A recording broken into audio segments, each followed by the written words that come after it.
Welcome to my latest video. In this video I'm going to be drawing this pet portrait here, which I've already got drawn out, the outline's already done, and I'm just going to start with the eyes, and as I go through I'm going to be telling you what I'm doing, have a little bit of a chit chat, so you'll definitely be able to pick up tips in this video if that is what you're looking for, and I'll have a list of my materials for you down below as well. So I'm starting off with the black Faber Castell. These are all pastel pencils that I'm going to be using, and I'm drawing on a Clairefontaine Pastelmat board, and I'd sometimes draw on the paper, but I tend to prefer drawing on the board, especially when I'm working on things that have a lot of detail like pet portraits, and at a smaller scale as well. I need that board to be able to grab hold of the pastel, and I don't want to be losing my details too early. You'll find the board is a little bit more expensive, but it's probably worth it. It is easier to draw on for certain subjects. Now, this is a commissioned pet portrait, but the eyes are going to be a little bit tricky. There is a lot of reflection, and I think perhaps some cataracts in the eyes, so looking a little bit milky, and there isn't quite as much pupil as you might expect. So I'm going to be using a mixture of the black that just went down, and now I'm using a dark grey. So the dark grey probably on camera will look fairly similar, but it's actually a little bit softer, a little bit milkier, and it's just going to take away those sharp edges which this little sweetheart doesn't have in her eyes anymore. So sometimes customers will ask me to restore the eyes, if you like, and we'll go back to what the dog would have looked like earlier. It's actually a fairly easy task. If you get yourself a reference photo, preferably of the same breed of dog, then you can work out just about how the eyes would have looked. But in this case, she's still got a lot of colour in the iris, so that's pretty much okay. It's just the reflection where there's quite a lot of light. So I'm using a mixture here of different greys. This is the 233. I often refer to this as the mid grey, and I just dumped a little bit of a dark brown as well. I'm kind of starting from the known point, which was with the black, and then I work out from around there. So when I teach an actual video step by step, I'll break it down so it's more manageable to follow, but this is how I draw naturally.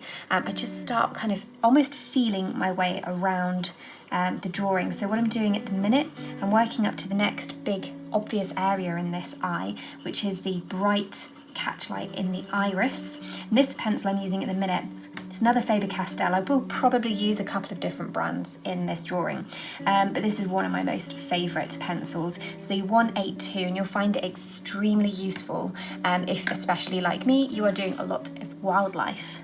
Now there is a fair amount of red, so I'm not pressing too hard, but I'm going in with a little bit of the 169. Again, another treasured pencil of mine, and it's another Faber Castell. Funnily enough, it wasn't really a pencil I picked out of the set until I'd been drawing for probably about 2 years. And I always looked at it and just thought, oh, that's useless, it's purple.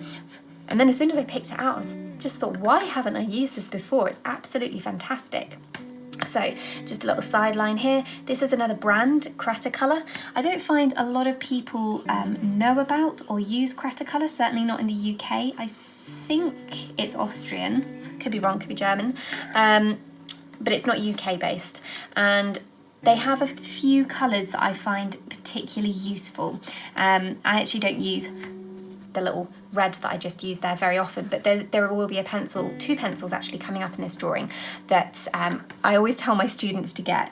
They are extremely useful, so we will come to those later, because they're colours and tones that Faber Castell they don't offer, and Faber Castell form up the majority of my pencils.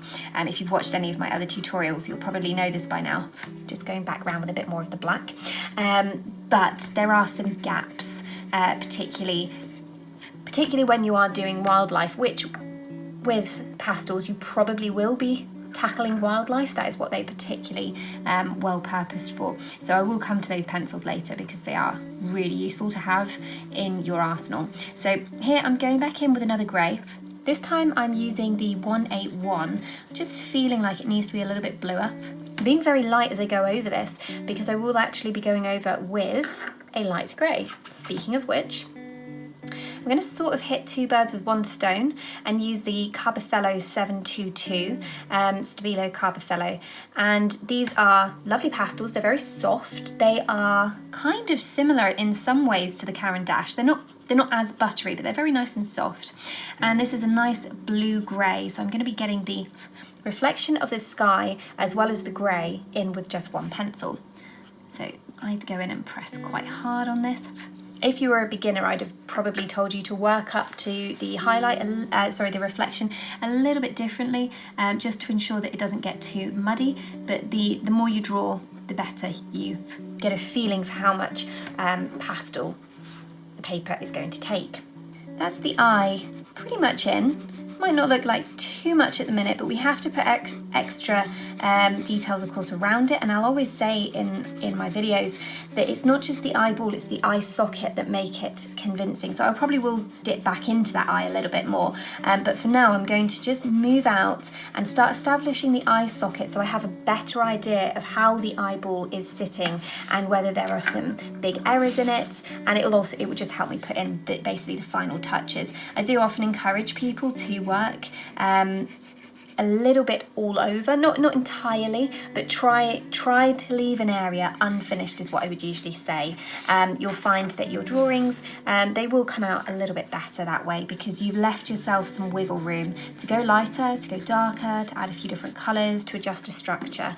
So right now I'm just using a mix of the 199, which is the black from Faber Castell, and the 175, which is the warm dark grey again. And I'm not necessarily pressing too hard. I'm definitely looking at the third direction, which I'll probably talk about a lot.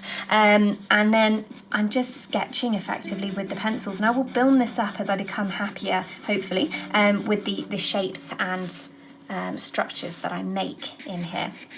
So I'd really love to know if people would be interested in this, but being that I am a professional pet portrait artist, I was thinking of releasing a sort of masterclass on it, not just how to draw different dogs, and I'd go through the dogs that I would most get commissioned. So collies are one of them, definitely Labradors and definitely Spaniels. I get quite a few Staffies as well, but I could take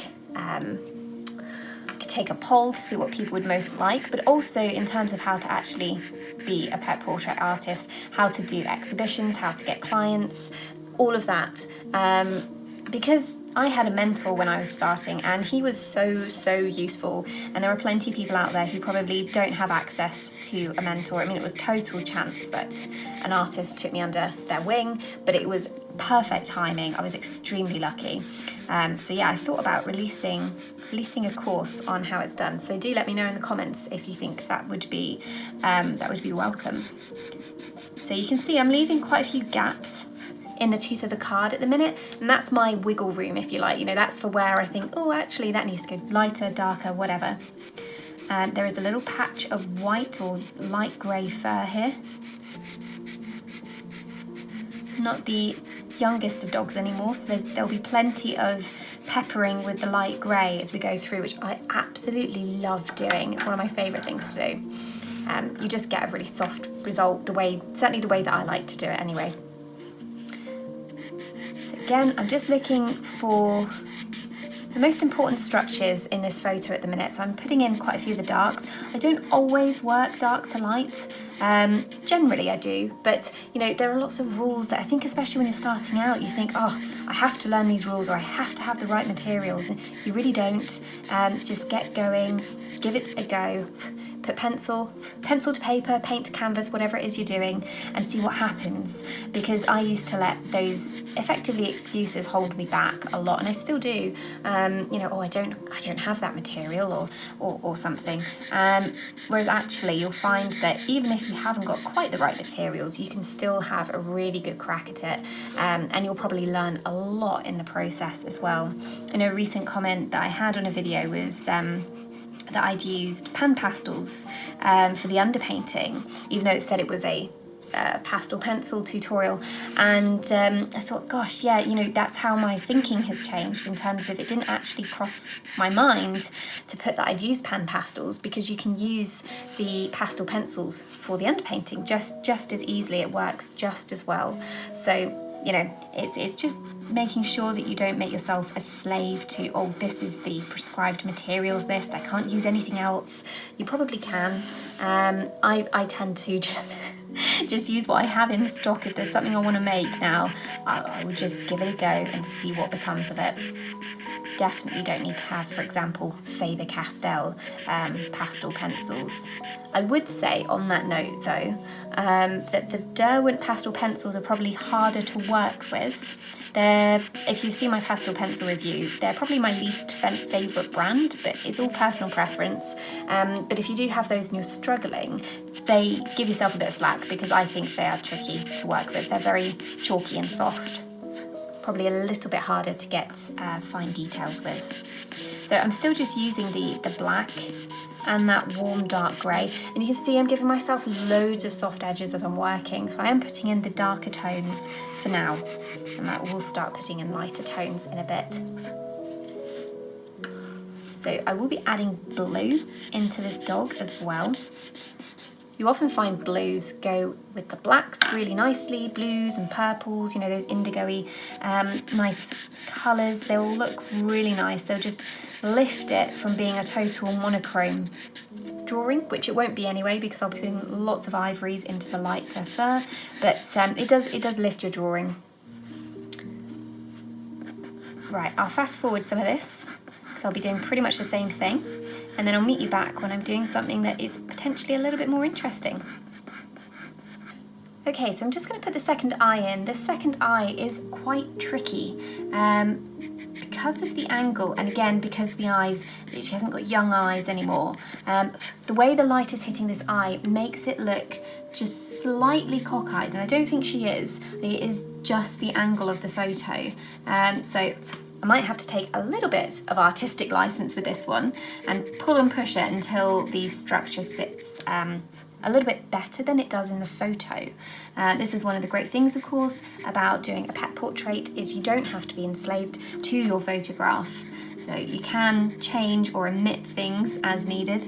I often do. So again, I'm starting off with the black, and then I've used a bit of the mid-grey, and now I'm just using that warm dark grey. You can't see, of course, as much of this eye, so I've got to be very careful how much I pack in. So what we'll actually do is go to the lighter browns before I use the dark brown.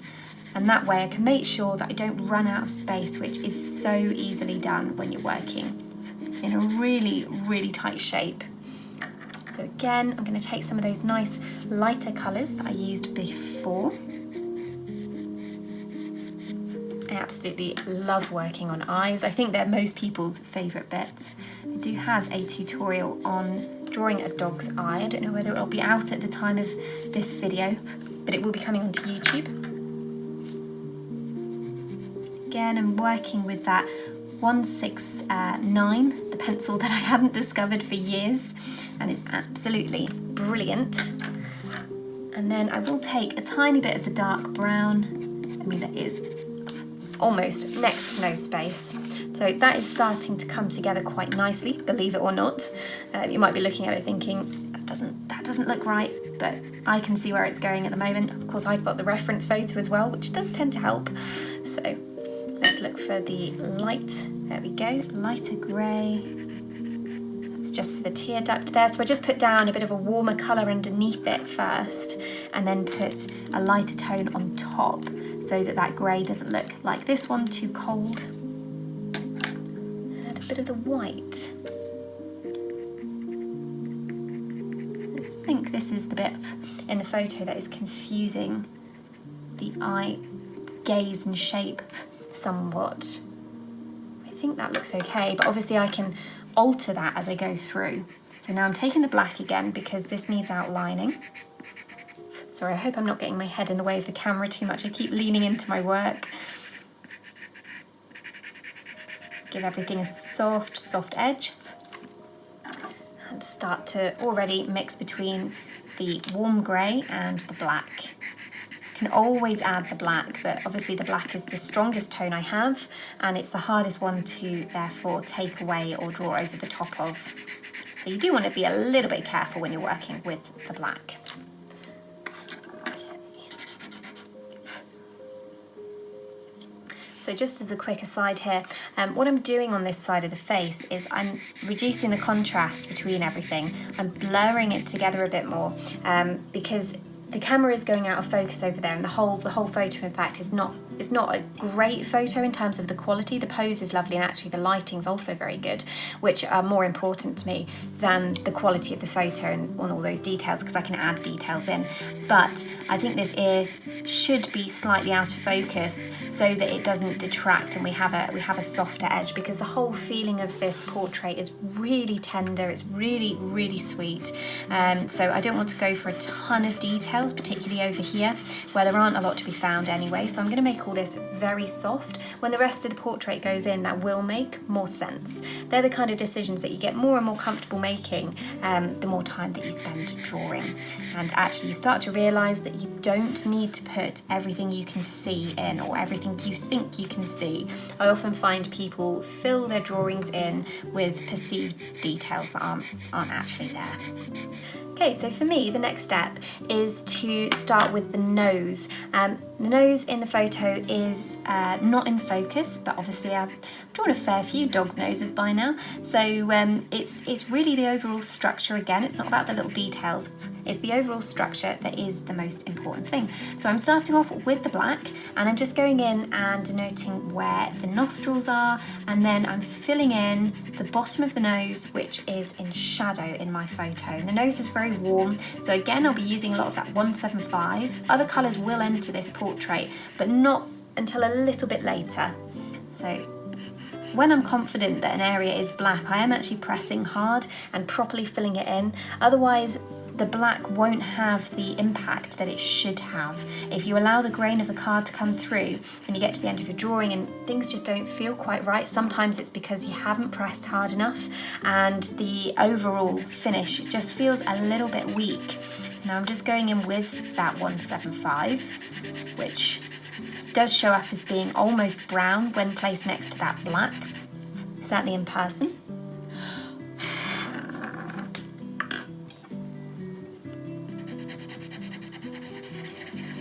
Again, I'm really pushing this pencil into the tooth of the card. I'm happy with where it's going. Also with noses, because they're nice and shiny, you can fill in the tooth of the card and then add pastel on top, because it will blend together really nicely, which you want for here. You want that shiny texture. Generally speaking, with mammals or with animals in general, you actually want more of that soft texture, fur and feather and such. Maybe you want some grasses in there. But for a nose, we can finally take advantage of the fact that pastels blend really easily and we can get that shiny finish. So there's some light on the top of the nose, so this is why I'm going in lighter. I don't want to make that too dark. So I'm just going to mix probably a brown and some grey, I think, into the top of the nose. Mainly using the brown to warm it up a touch, but also to make it a little bit darker, because that mid-grey is probably going to be too light, but we will wait and see. So this is the mid-grey, the 233. You can also get the 273. One is the cool and one is the warm, but they're both the same tone. So when you see dust rising on the page, it just means that you've filled in the tooth of the card there. You can add more pastel on top of it, but if you want to go for fine details, you will struggle to get many to sit well, because it will start to blend together. But this is the perfect zone for, as I said, adding in these really shiny areas of the drawing that you might have. I'm just adding a little bit of warmth into some of the reflections that are being picked up. That light's being picked up off the ivory on the chest, and obviously her surroundings as well. The warmth does help to round out the nose nicely, and it will tie it in with the colours that are going to come in the light fur as well. I always find it's kind of a pull and a push thing with noses. In that really bright reflection, which I can see over on the left side. I can always tap that back if it is too strong.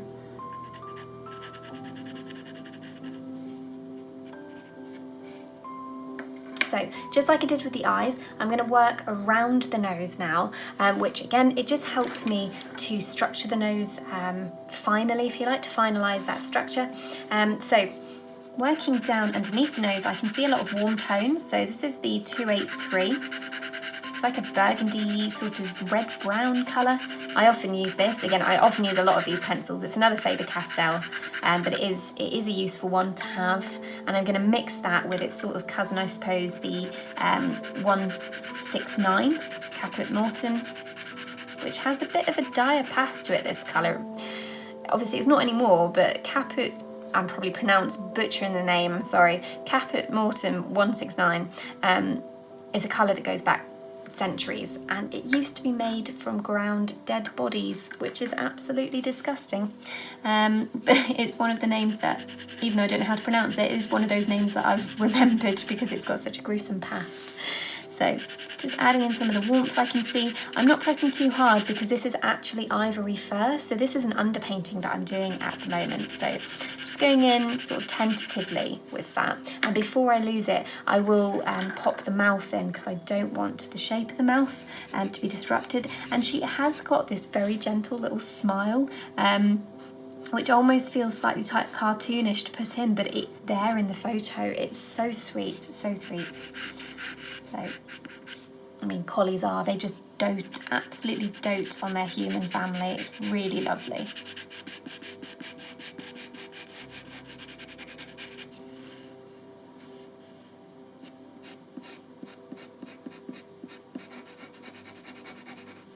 So you can see I'm actually keeping this quite soft in terms of the edges of all of this work. And that's just to make sure that I can easily blend that in with the colours and tones that I'm going to put around that. So I'm going in with the dark brown because that will sit next to that really nicely. Tonally, they're quite similar, and tone just means light and dark. So I'll go in with that. And then this dark brown sits really nicely with those reddish browns that I've already put down. So that's how things in my mind, you know, they're joining together. This isn't just a random assortment of pencils, although it might look like that at times.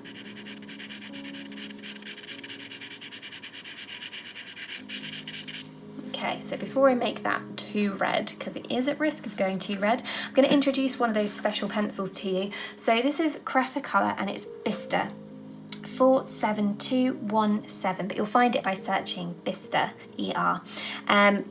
It's an absolutely brilliant colour to have in your set because Faber Castell, which, as I've said before, they're my main set, and I'm not sponsored by any of these materials, but they are the set that I find probably most versatile. I can just chuck my Faber Castell down and I'll be able to make my drawing quite happily with the different layering techniques I want to use, different colours, different tones. But they don't have anything even vaguely similar to this Bista. It's so useful. Obviously you can see it's very warm, it's kind of golden, and it's not too light or too dark either. It's very much a mid-tone. It's extremely useful.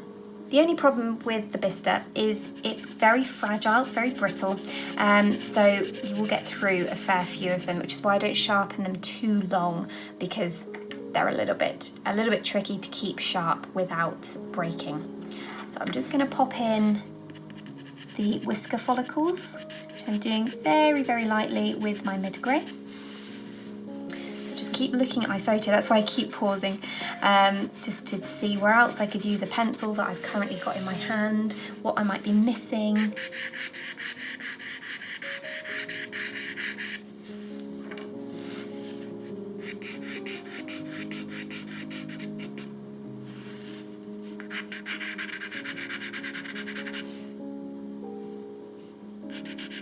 So I'm going to lightly glaze over the top of those reddish browns, and this doesn't of course get rid of them, but it tones them back a little bit, makes them a little bit cooler, and it will make them sit with the rest of the portrait a little bit better. So you can see they've almost gone slightly purpley by having done that. So the next special pencil, let's do them both in one go, is the yellow grey, and the yellow grey is from Cretacolor again, and it's particularly useful because once again Faber Castell don't have a grey vaguely similar to this. So if I get out the grey above it, it's the mid grey. You can see that is a lot darker. And then if you get out the other grey next to it, it would be the light grey, which you can see is significantly lighter. So this really sits between my mid grey and my light grey, and it really bridges that gap. I'd actually say this really is a true mid grey for me, by the way that it behaves in a lot of the drawings. And it's just so useful. It just starts to round everything out. So yellow grey, they have a green grey as well, but that is much more similar to the mid grey from Faber Castell. Okay, so I'm just going to start to put in a bit of ivory. Again, this is actually Faber Castell. It says Derwent. This is just a pencil extender that I've got. Pencil extenders are so useful because it would not be easy or enjoyable to draw with. Pop it in there and away you go. So I use these all the time. They're worth their weight in gold in my opinion. So I'm just going in, the ivory is 103 and I'm just starting to add that golden light that I can see really.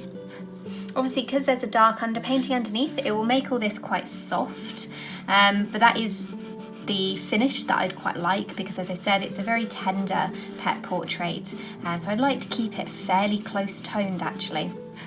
Be quite nice.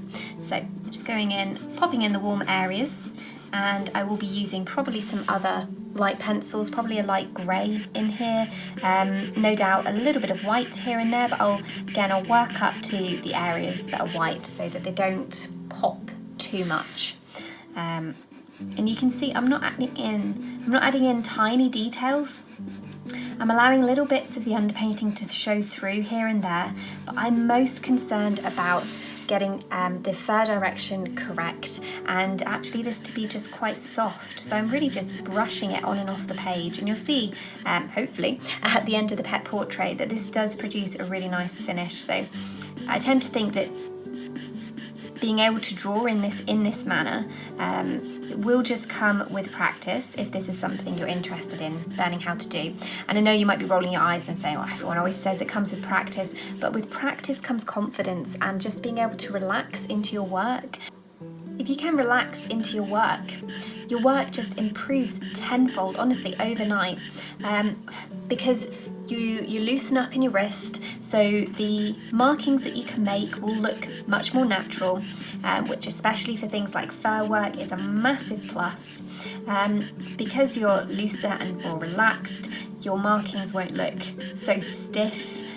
You'll be able to vary the pressure that goes through the pencil much more appropriately. Honestly, it just makes the world of difference. So that will come with practice. Or if you're able to change your mindset and just not be too worried about messing up. But I know that is particularly difficult. Easier said than done, especially if you have got a client that you're doing work for as well. You want to make sure, obviously, it's the best that you can do. So I will speed some of this up and you can just watch how the muzzle comes together.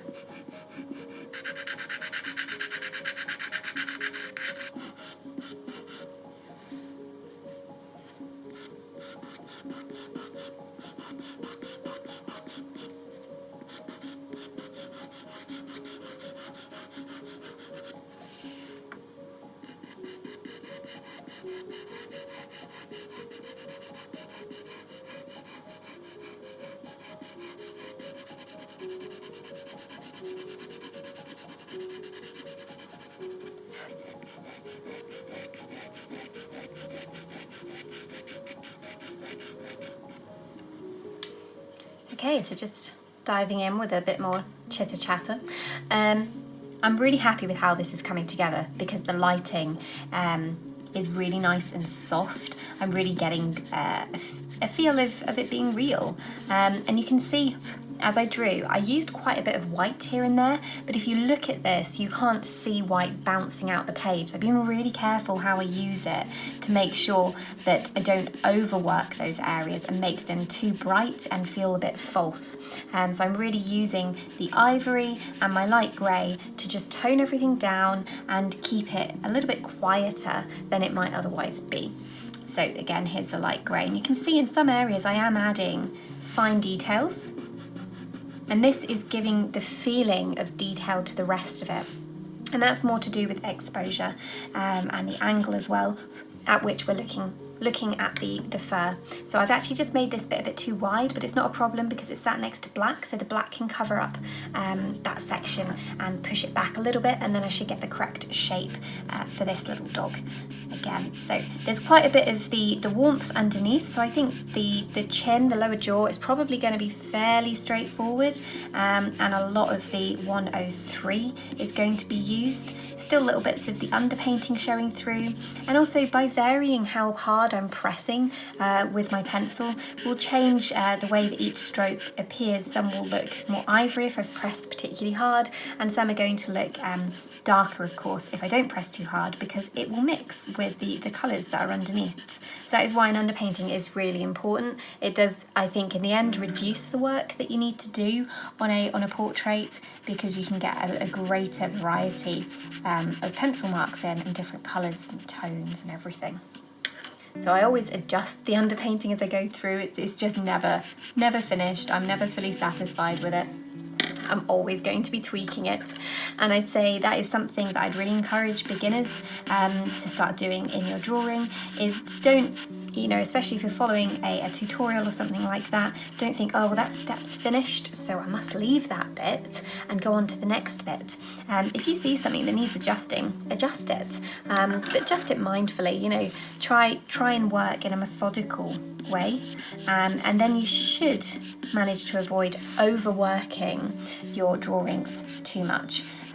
If you find that you're all over the place, I'll do a bit up here and a bit down here and a bit over here, you'll probably find that you haven't focused on the overall photo actually that well, and you've forgotten some of the big principles like light, or the overall colour of the dog.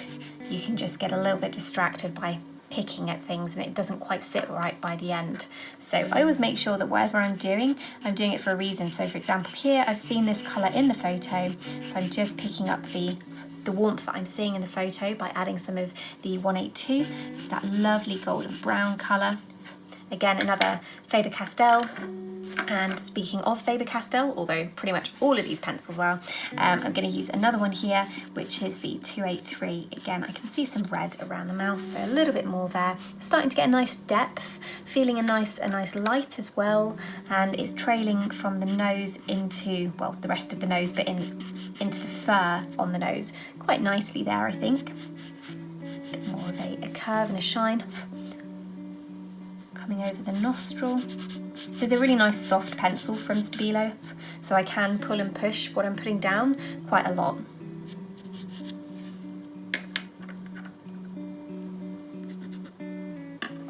Okay, so the face is not finished at all yet. Obviously this big patch is missing, but I'm just going to put in some of the warmth underneath, because again, it's going to help me see the face better if I can put in a bit of the neck.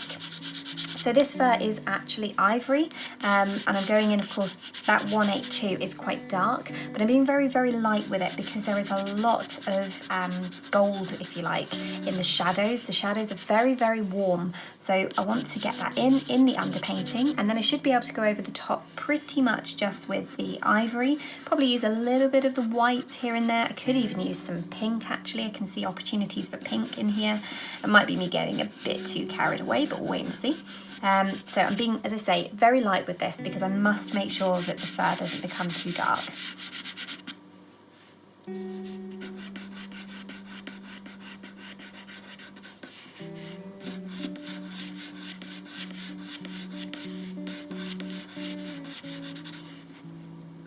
Then I'll go in with my favourite pencil, the Vista. And this Vista is absolutely perfect for doing this kind of fur. I'll always bring it out if I've got warm ivory fur to do. So often for collies, you will need the Vista to be able to do it justice. It's also a great one for golden retrievers, especially white retrievers, but golden retrievers as well. You would use this pencil a lot if you bought it.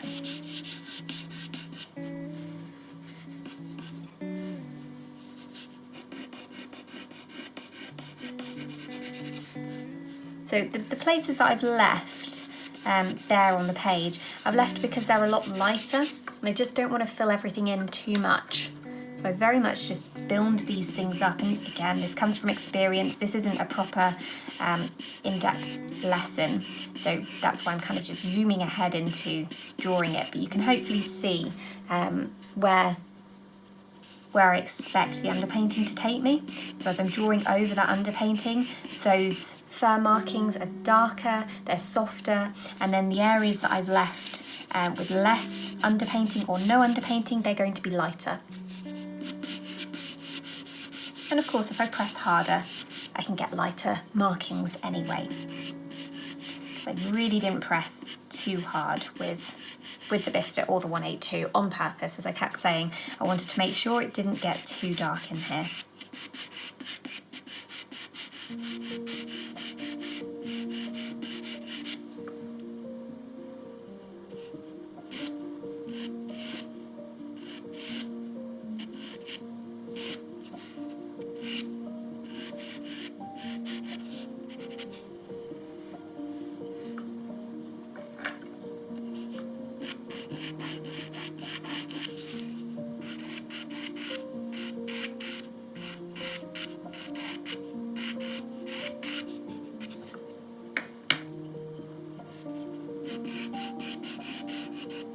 So I have got the black fur unfinished there. I would like to get this ivory fur, maybe not entirely finished, but I'd like to get quite a bit in, because then it will be easier to go up to the edge with the black pencils, because we don't want this ivory fur to become dirtied.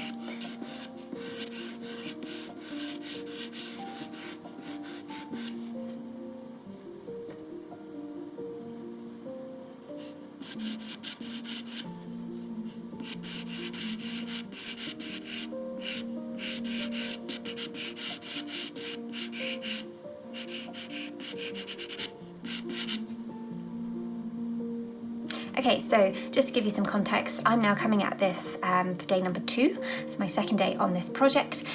So I love coming at a project from another viewpoint, so on another day, second, third, whatever, because it gives you a fresh set of eyes, and there's lots of things that I want to change a little bit, and they're much easier to see after having given my eyes a little bit of a rest. But I'm going to just start by filling in some more of the face. I know I was doing the ivory rough, and I'm just going to use this mid-grey 233 from Faber Castell just to start picking out the lighter areas. This is very much still the underpainting, but as much as it is the underpainting, some of this will be showing through at the end, and I might even have little bits of the card poking through.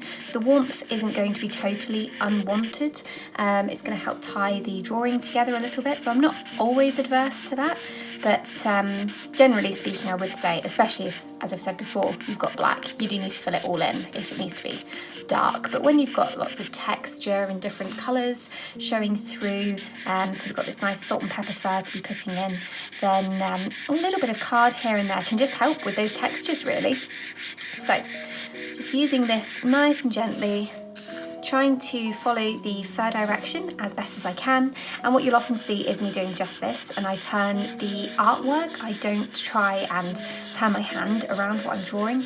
I see so many people trying to move their hand around instead of just turning the piece of paper. It's much easier, folks. Give it a go. You'd be amazed at the silly things you do without realising. So already just filling in bits of the face, it really, really helps me see where I'm going much, much better.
You can see just by putting the brow in there how suddenly the expression really changes, and you know, the eye socket and the brow line, they are integral to that overall feeling that you're going to have from your drawing. So if you're not particularly confident with your drawing, you need to make sure that you find a way, whether it's something like the grid method, to be able to get that correct and don't move it while you're putting the rest of your work in. It's something I really pay strict attention to in every portrait. The eyes have to be correct, they have to have the right gaze.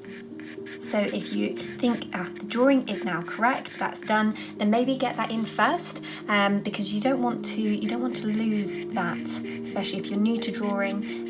It's quite easy to go up over or into an area that, like here, needs to be light with one of your darker pencils, and then it's very difficult to pull that back and get lighter colours to sit on top, lighter tones to sit on top. Certainly in pastel, obviously different mediums are going to behave differently, but for pastel it is quite difficult to pull your work back from that point. You can see the textures are coming together really nicely. I'm starting to get that soft fur, which again I think you get in older dogs. The fur does become a little bit softer. Just thinking of my aunt's dogs, she's got one too many collies. I think they're on 3 collies at the minute, and when the dogs do get older, the fur does become really beautifully soft, which I can definitely see in this photo. So here I'm just very lightly blending over those edges to get soft transitions so that we can get the right texture by the end of the drawing. So as I said earlier, I said blue can often feature. As this drawing has developed, I'm not so sure that I want to put blue into this.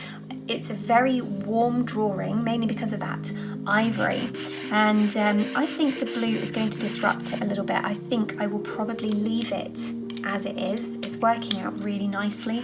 It's very harmonious, and again, it's about that overall feeling. If I had something like a more energetic subject, then I would probably include a few more colours and it would be more lively. But this is a more of a thoughtful pose. It's very sweet, as I keep saying, it's very tender. So you want everything to fit harmoniously together, and lots of things feed into that. So some of the close toned work that I've done on the ears, for example, but also these colours. I don't want too much jarring energy going on in this portrait, because I think there's a nice feeling coming through the expression already. You can definitely take artistic license when you're filling in hair like this. I don't enslave myself to that photo. It would make it very difficult, and it probably wouldn't have as nice a results. Again, coming back to being relaxed when you're drawing. If you're trying to recreate something where there are lots of little tendrils and you're trying to do it perfectly, you're going to be looking as much at the reference photo as you are at your drawing, and you won't be allowing things like this to happen, where you can see I'm just allowing that pencil to do what it wants within a few parameters. So I know where the strokes need to be headed. I know roughly the flow of these hairs, and I should have quite a natural feeling to it by the time I'm finished. So again, this comes with practice, because with practice comes confidence in your pencil work. So now I'm going to sweep some darker tones into that. So you can see you can work so many different ways. I've swept the lighter into the darker, and here I'm sweeping the darker into the lighter. And this is what I mean again about what I said earlier. Please don't restrain yourself or restrict yourself when it comes to the rules of art, the rules of drawing, the rules of painting. There are some good guidelines to follow, but you don't have to do it in a prescribed way. Don't think, oh, I'm doing this wrong. Try it a different way and see if it's easier or more effective, but it's not necessarily wrong the way that you're doing it. A lot of the ways that I draw, I've picked up myself through practice, as I keep saying. But it is true, because I think it holds people back a lot, the feeling that, oh, I'm not qualified to pick up that pencil and try that drawing, that painting. If you give it a go, you'll probably surprise yourself at what you can do, especially with practice. It really does yield wonderful results. I think when I mean practice as well, I mean conscious practice. so you're not just drawing for enjoyment. Obviously I do draw for enjoyment, but you're thinking about what is affecting your drawing. Why have you got that effect, that result? Why have you not got a different result that you're perhaps trying to emulate of somebody else's work? You know, spend time studying other people's work. Get on Instagram, zoom into those photos, see how they put it together. So many people, myself included, you know, share process videos now, and certainly process photos, and you can just learn so much by looking at them. And I do that all the time. I learn loads from other artists just by studying their Instagram pages and YouTube channels. You know, this really is how I got into art. Definitely learned how to draw from YouTube and practicing. I know I sound like a broken record.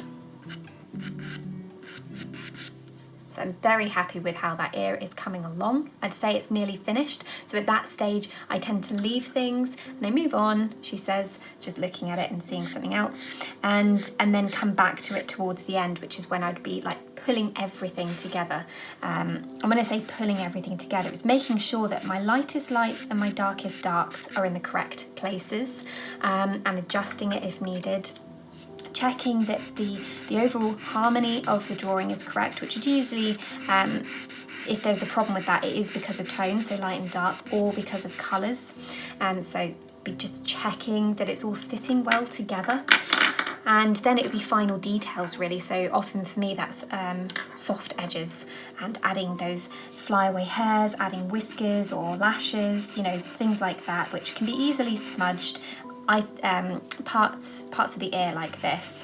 Again, if I was doing this as a class, I'd leave those till further through the process, because I know especially when you're starting out, it's very easy to smudge your work accidentally, and then there's not a lot you can do, and the ears just keep getting bigger and bigger and bigger as you try and resolve it. Of course, because I've done quite a lot of pet portraits, I'm fairly confident to put details like that in a bit earlier now. But if you're starting out, again, another tip, leave items like that until the end, because then you're much less likely to ruin your work.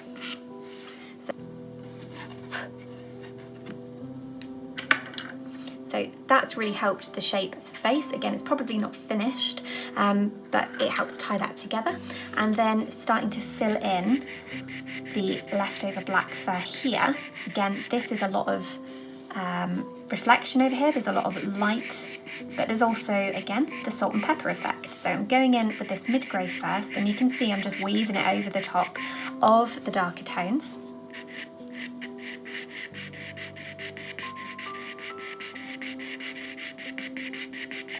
Like so.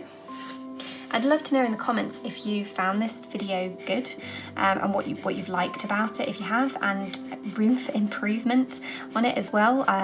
When it comes to giving away more information, as I've said, it takes a long time, so that's why those kind of videos are behind paywalls, because it just takes too long. But in terms of other content that you'd like to see on the channel, I would love to know. And if there's any series requests, because once we've moved house finally and I've got my studio, I will be working on little mini series to kind of debunk what it is to be an artist and how to create different things, and how to run your business as well as an artist. It doesn't have to be complicated at all, it really doesn't. But as I said, I had a mentor when I started out and he was invaluable to me. So this side over here, I said earlier, I'm not going to add loads of details, and I'm really not. So I'm hoping to get away with just using the mid-grey for my details, and therefore keeping the tones fairly close. There'll be some lighter tones going on here because she has, again, that light brow. But for all of the rest of the details, I do want to try and keep them fairly soft. Likewise with this ear, I think I'll probably put some yellow-grey on the tips so that they fade out into the board even more. So again, it's about that close toned work. And again, I'm going to be very, very light and use it like a blending tool and just head around the edge of the ear here. Probably do a couple of other bits to that to make it nice and soft. very light over here. Now, I'm not going to bring it down too far because this is a bust portrait anyway, but it's very light, it's overexposed, which is a really nice touch actually for finishing off portraits anyway, because it means that there's no details. So I'm just going to very softly start to add in with the side of the pencil a haze of ivory, and I usually just let the portrait kind of guide me, as silly as that might sound, in terms of how to finish it and where's the appropriate place to taper the portrait into nothing. So I kind of just wait and see how it comes, but because the face is coming this way, it'd be really nice to have the counterbalance the other way, and there'll be a nice flow like that, and the patterning on the fur would work very well. So that is my general idea, which I had before I started the portrait anyway. But as I say, I tend to leave these things a little bit open-ended and see how the portrait comes together as to what would work best, really. About done, not in terms of the whole portrait, but for this little edge down here. And again, usually I would add this further towards the end, but I want to see how it's working because I'm getting to that kind of picky point where I need to just tighten up the portrait. So I'm just going to work over this edge, which I said earlier, it is going to be fairly soft. So I'm just sweeping the pencil backwards and forwards again. I'm following the fur direction, but you can see I'm not adding the fine details that I have down here because I'm going to make this fairly soft and just melt away a little bit into the ivory fur. So I'm going to work with the white and hopefully finish this edge of the muzzle. Now there are some whiskers that are sticking out. So as I said, these do go in towards the end. You don't want to put them in too early on. So I'm just finishing this edge by giving it some very soft details, very soft flyaway hairs. So I haven't sharpened up my pencil because I know I can get the fine details that I need, and I don't want them really sticking out of the page. So this is why, ladies and gentlemen, you use crystal paper to cover your painting. So you can see how well these join together. Being super, super light with the pencil and getting these very convincing little kinks in the fur, which I absolutely love when you're drawing fur. So just get some random mark making in there.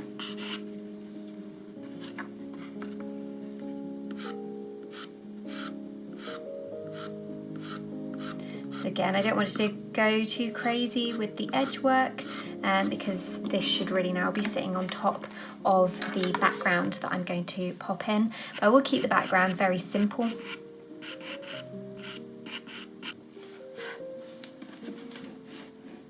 Okay, so I'm just going to pop my background in and then I'll meet you back because I need to finish off the details.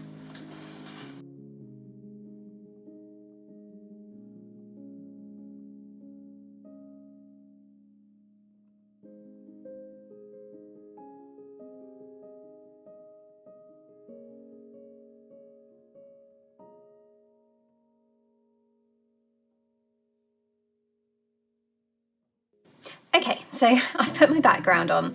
As you can see, it's fairly similar to what was already there before. I wouldn't change something like a background colour or tone massively at a stage like this in a drawing unless I'd pre-planned to do it, which obviously I hadn't. I've just given her a slight glow here, which for me just works with the emotion in this whole portrait, and it's very subtle. So now I can go around and finish my edges. So I'm going to start down here.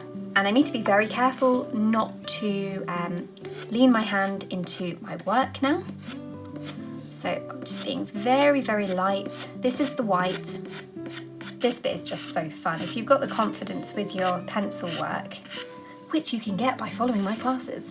No, if you have the confidence with your pencil work from all that practice that you've been doing, then this bit is an absolute joy to put in at the end. Obviously, you don't want to overwork it, as always. Less is more to some extent, but it is a really nice detailed finish. This definitely makes everything feel much more professional when you bother going around and pay attention to every little edge on your drawing. So all that's left to do now is just to sign. So I'll just get rid of that bit of dust, pick a fairly sharp pencil, one that's going to show up but not detract. So this grey is just about right. My signature is there, but it's not going to be the first thing that you notice, which isn't what I would want. And there we have it. So, with a slight drama towards the end, this pet portrait is finished. So I've used pastel pencils. I'll have all of my materials linked below, and I'll also have the full online workshops linked below as well. And as I said, please let me know what you'd like to see. Don't forget to hit subscribe, because once we've moved house, I will be bringing out more videos more regularly once I've got my studio space back. So I'd love to share what I do with you guys. This is how I learned to draw. I learned to draw on YouTube by watching other people draw. So it's perfectly possible to do that if that is what you're looking to do. So please like this video, leave a comment, and I'll see you in the next one. Thank you so much for watching.